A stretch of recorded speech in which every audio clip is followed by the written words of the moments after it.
నమస్కారం. నా పేరు రఘు పామర్. కార్పొరేట్లకు కోట్లు, పేదలకు పాట్లు తీసుకొచ్చే స్మార్ట్ మీటర్ల యొక్క పోట్లు. ఈ అంశం మీద కొన్ని విషయాలు ఇప్పుడు మనం చర్చించుకుందాం. కేంద్ర రాష్ట్ర ప్రభుత్వాల యొక్క అనుమతితోటి, వాటి యొక్క అండదండలతోటి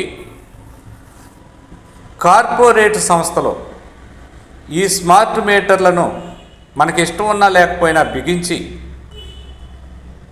పేద ప్రజల దగ్గర నుంచి కోటాను కోట్ల రూపాయలు సంపాదించుకోవటానికి ప్రభుత్వాలు అనుమతిచ్చాయి. మొదట వ్యవసాయ పంపు సెట్లకు ఈ స్మార్ట్ మీటర్లు బిగించాలని నిర్ణయం జరిగింది. 18 లక్షల వ్యవసాయ పంపు సెట్లకు ఈ స్మార్ట్ మీటర్లను బిగించేటట్లు ఒక్కొక్కరి వద్ద నుంచి 35,000 రూపాయలు వసూలు చేసుకోవటానికి అదానీ బినామీ అయినటువంటి షిరిడి సాయి ఎలక్ట్రికల్కు 13,252 కోట్లకు కాంట్రాక్టు ఇచ్చింది ప్రభుత్వం. అయితే వారు ఒక్కొక్కరి దగ్గర నుంచి 35,000 రూపాయల చొప్పున రైతుల దగ్గర నుంచి వసూలు చేస్తే ఆ బినామీ కంపెనీకి వచ్చేది 63,000 కోట్ల రూపాయలు. అంటే రైతుల దగ్గర నుంచి అన్యాయంగా, అక్రమంగా వాళ్ళ జేబులను కొల్లగొట్టేటువంటి అవకాశం ప్రభుత్వం ఆ షిరిడి సాయి ఎలక్ట్రికల్కి ఇచ్చిందని.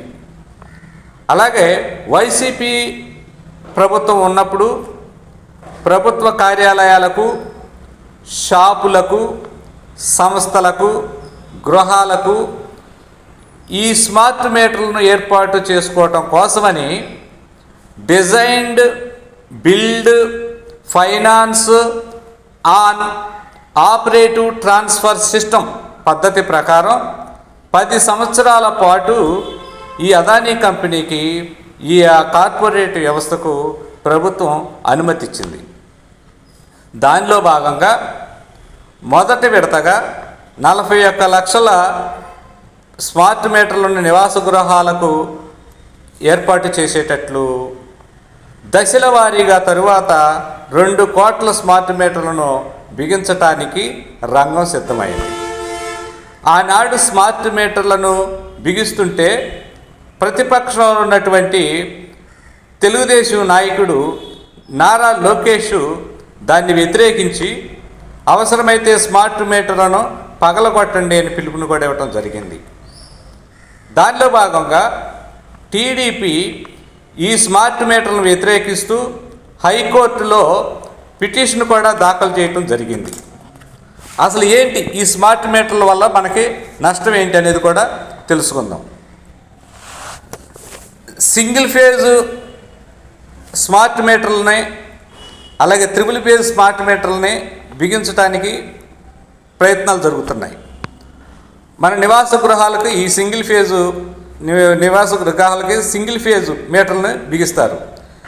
ఒక్కొక్క సింగిల్ ఫేజు మీటర్కి వినియోగదారుడి దగ్గర నుంచి 8,927 రూపాయలు వసూలు చేసుకోవటానికి ఆ కార్పొరేట్ సంస్థకి ప్రభుత్వాలు అనుమతి ఇచ్చాయి. అలాగే త్రిబుల్ ఫేజ్ మీటర్కి అయితే ఒక్కొక్క మీటర్ దగ్గర నుంచి 17,286 రూపాయలు వసూలు చేసుకుంటారు. ఇలా మనం వినియోగించుకున్నటువంటి విద్యుత్ బిల్లుతో కలిపి ఆ బిల్లును కూడా వేయటం జరుగుతుంది. 93 నెలల్లో ఈ మొత్తం డబ్బులు మన వినియోగదారుడు ఆ కార్పొరేట్ వ్యవస్థకి కట్టబెట్టాల్సినటువంటి అవసరం ఉంటుంది. అంటే దాదాపు 20 లక్షల కోట్ల రూపాయలు ప్రజల దగ్గర నుంచి వాళ్ళు వసూలు చేసుకుంటారు. ఆ పద్ధతిలో వాళ్ళకి కాంట్రాక్ట్ ఇవ్వటం జరిగింది. ప్రస్తుతం ఉన్న పద్ధతి ఏంటి అంటే, ఈ స్మార్ట్ మీటర్ లేనటువంటి ఈ ప్రస్తుత పరిస్థితుల్లో ప్రభుత్వానికి సంబంధించినటువంటి వాళ్ళు వచ్చి మన దగ్గర రీడింగ్ తీసుకొని ఎంత బిల్లు అయిందో ఆ బిల్లు మనకిస్తే మనం 15 రోజుల్లోపో, నెల రోజుల్లోపో కట్టుకోవటం జరుగుతుంది. కానీ ఈ స్మార్ట్ మీటర్లను బిగించిన తర్వాత వాళ్ళు వచ్చి మనకు బిల్లులు ఇవ్వటం ఉండదు, మనం డబ్బులు చెల్లిస్తే వాళ్ళు రసీదు ఇవ్వటాలు ఉండవు. బిల్లు ఎంతైనా రావచ్చు, దాన్ని అడగటానికి ఎవరిని అడగాలో కూడా జవాబుదారీతనం కూడా ఉండదు. ఈ స్మార్ట్ మీటర్ల వల్ల ఇంకొక నష్టం ఏంటంటే గంటకి రీడింగ్ తీస్తారు. పొద్దుటిపూట రేటు, మధ్యాహ్నం ఒక రేటు, సాయంత్రం పూట ఒక రేటు, రాత్రులకు ఒక రేటు, అలా గంటకి రీడింగ్ తీసి ప్రజలు ఎక్కువగా ఏ టైంలో వినియోగించుకుంటున్నారో ఆ టైంలో ఎక్కువ రేటు వసూలు చేసుకోవటానికి వాళ్ళకి అవకాశం ఉంది కార్పొరేట్ సంస్థలకి. అలాగే వేసవికాలం ఒక రేటు, శీతాకాలం ఒక రేటు యూనిట్కి, వర్షాకాలం ఒక రేటు, ఇలా యూనిట్కి వాళ్ళు ఇష్టం వచ్చినటువంటి పద్ధతుల్లో రేటు నిర్ణయించుకొని వాళ్ళు మన దగ్గర నుంచి వసూలు చేసుకుంటారు. అలాగే మన ప్రజలు ఎక్కువగా వినియోగదారులు వినియోగించేది సాయంత్రం పూట 6 కాడి నుంచి 10 వరకు ఎక్కువగా వినియోగం జరుగుతూ ఉంటుంది కరెంటు. ఆ ఎక్కువ వినియోగం జరిగేటువంటి సమయాలలో యూనిట్ రేటు విపరీతంగా పెంచేసేటువంటి అవకాశం ఆ అదానీ కార్పొరేట్కి అవకాశాలు కల్పించారు. అలాగే వేసవి కాలంలో కరెంటుని ఎక్కువగా వినియోగించడం జరుగుతుంది. ఆ వేసవి కాలం కూడా యూనిట్ రేటు ఎక్కువగా వేసి ప్రజల నెత్తిన భారం మోపేటువంటి పరిస్థితులు ఏర్పడ్డాయి. ఇలా గంటకి రీడింగ్ తీయటం వల్ల ప్రజలకు నష్టమే తప్ప లాభం అనేది లేదు. అలాగే అసలు దీని పేరే ఈ మీటర్ పేరే smart meter, prepaid smart meter. ఈ ప్రీపెయిడ్ స్మార్ట్ మీటర్ వల్ల అంటే ఏంటంటే మన సెల్ ఫోన్లో ముందుగానే రీఛార్జ్ చేసుకొని మనం వినియోగించుకుంటాం. ఆ బ్యాలెన్స్ అయిపోగానే ఫోను ఆగిపోతుంది పనిచేయటం. అలాగే ఈ స్మార్ట్ మీటర్ కూడా సెల్ ఫోన్ లాగానే ముందు మనం దానికి రీఛార్జ్ చేసుకోవాలి. ఎంత అంటే కనీసం 500 రూపాయలతో మనం రీఛార్జ్ చేసుకుంటేనే మన ఇంటికి కరెంట్ వస్తుంది, లేకుంటే రాదు. ఈ కరెంటు మనం వాడుకున్న కొద్దీ బ్యాలెన్స్లో మన 500 రూపాయల బ్యాలెన్స్లో తగ్గిపోతూ ఉంటుంది. అది జీరో అవ్వగానే మన ఇంటికి కరెంటు కట్ అయిపోతుంది. అది అర్ధరాత్రి అయినా సరే, అపరాత్రి అయినా సరే బ్యాలెన్స్ అవ్వగానే కరెంటు కట్ అయిపోతుంది. అర్ధరాత్రులు కట్ అయిపోయినప్పుడు మన ఫోన్ పని చేయకపోయినా, మన ఫోన్లో బ్యాలెన్స్ లేకపోయినా, లేదు మన అకౌంట్లో బ్యాలెన్స్ లేకపోయినా రీఛార్జ్ చేసుకునే అవకాశం లేదు. ఆ రోజంతా మనం అంధకారంలో మగ్గాల్సిందే, అంధకారంలో ఇబ్బంది పడాల్సిందే. ఈ మీటర్కి మన యొక్క ప్రతి మీటర్ని అదానీ కంపెనీకి చెందినటువంటి కంపెనీకి వైర్లెస్ ద్వారా అనుసంధానం చేస్తారు. ఇలా అనుసంధానం చేసి మన ఇంటిలో మీటర్ని అనుసంధానం చేసిన తర్వాత విద్యుత్ వినియోగం కానీ, అలాగే విద్యుత్ బిల్లులు వేయటం కానీ, సరఫరా చేయటం కానీ, బిల్లులు వసూలు చేయడం కానీ అంతా ఆన్లైన్లోనే జరుగుతుంది. మనకి ఏమాత్రం సమాచారం ఉండదు. ప్రతిరోజు మనం చూసుకోవాల్సిందే ఎంత బిల్లు వచ్చింది ఏంటని. ఆదమరిచి మనం రీఛార్జ్ చేయకపోతే ఆ రోజు మన ఇంటికి కరెంటు ఉండదు. వాళ్ళు రిమోట్ కంట్రోల్ అంతా అదానీ కంపెనీకి చెందినటువంటి కార్పొరేట్ సంస్థ వాళ్ళ ఆధీనంలో ఉంటుంది కాబట్టి వారు అడ్డగోలుగా బిల్లులు వేసేయచ్చు, ఎంతైనా బిల్లు వేయచ్చు. అడిగేటువంటి అవకాశం ఉండదు. జవాబుదారీతనం అనేది అసలు ఉండదు. మనం ఫిర్యాదులు చేసిన స్పందన ఉండదు. ఇటీవల కాలంలో ఇవి 2 కోట్ల మంది వినియోగదారులకి ఈ స్మార్ట్ మీటర్లను బిగించడానికి రంగం సిద్ధం చేశారు. ఈ 2 కోట్ల మందికి స్మార్ట్ మీటర్లు బిగించిన తరువాత ఈ పద్ధతులు అమల్లోకి వస్తాయి.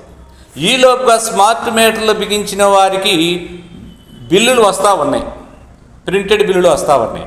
అయితే 1000 రూపాయలు కాల్చుకునే వాళ్ళకి ప్రతి నెల 1000 రూపాయలు వచ్చే వాళ్ళకి 10,000 కాల్చుకునే వాళ్ళకి 90,000 పెద్ద మొత్తంలో బిల్లులు వస్తూ ఉన్నాయి. ఈ బిల్లుల గురించి అధికారులను అడుగుతుంటే ముందు మీరు బిల్లులు కట్టండి, ఆ తర్వాత మేము చూసుకుంటాం అంటున్నారు. మరి ఆ బిల్లు కట్టేసిన తర్వాత ఉదాహరణకు ఒక వ్యక్తికి 90,000 వస్తే ఆ 90,000 కట్టే స్తోమత ఉంటుందా? ఆ 90,000 కట్టిన తర్వాత ఆ 90,000 ఏమైపోతాయి? ఈలోపు కరెంటు ఎలాగూ అనే ప్రశ్నలకి సమాధానాలు మన ప్రభుత్వాలు చెప్పలేకపోతున్నాయి.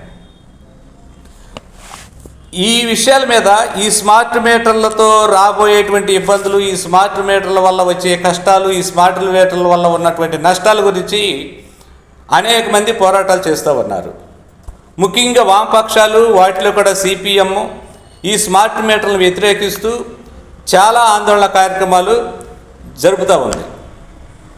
గుడివాడలో ఆనాడు లోకేష్ చెప్పినటువంటి మాటల్ని ఆదర్శంగా తీసుకొని ఒక వామపక్ష నాయకుడు స్మార్ట్ మీటర్లను పగలగొట్టడం జరిగింది. అలాగే ఈ స్మార్ట్ మీటర్లు మాకు వద్దు అంటూ గుడివాడలో అనేక ప్రజా సంఘాలు ఈ మధ్యన పెద్ద ఎత్తున ర్యాలీ కూడా జరపడం జరిగింది. అలాగే విజయవాడ, విశాఖపట్నం తదితర ప్రాంతాల్లో ఈ స్మార్ట్ మీటర్లను వ్యతిరేకిస్తూ పోరాటాలు జరుగుతున్నాయి. దీనికి ఈ స్మార్ట్ మీటర్లను ఒక వ్యక్తి లేకుంటే కొంతమంది వ్యతిరేకించడం కాకుండా సమూహంగా ఆ స్మార్ట్ మీటర్లను బిగించేటువంటి సందర్భంలో ఒకరికొకరు తోడుగా అందరూ ఏకమై ఆ స్మార్ట్ మీటర్లను బిగించేటప్పుడు వాటిని ఎదుర్కొనాలి, అడ్డుకోవాలి. అంతేగాని నా వరకు వచ్చిన తర్వాత మేము చూసుకుందామని అనుకుంటే అది పక్కిళ్ళు తగలడిపోతే తర్వాత మన ఇల్లు కూడా తగలబడిపోయింది. అందువల్ల పక్కిళ్ళు తగలబడకుండా చూసుకోవాల్సినటువంటి బాధ్యత మనకుంది. అందువల్ల వామపక్షాలు, సిపిఎం ఇచ్చినటువంటి పిలుపు మేరకు ఈ స్మార్ట్ మీటర్లను అడ్డుకోవటానికి ప్రజలందరూ కూడా ఐక్యమై పోరాడాలని చెప్పేసి కోరుకుంటూ సెలవు తీసుకుంటున్నాను. నమస్కారం.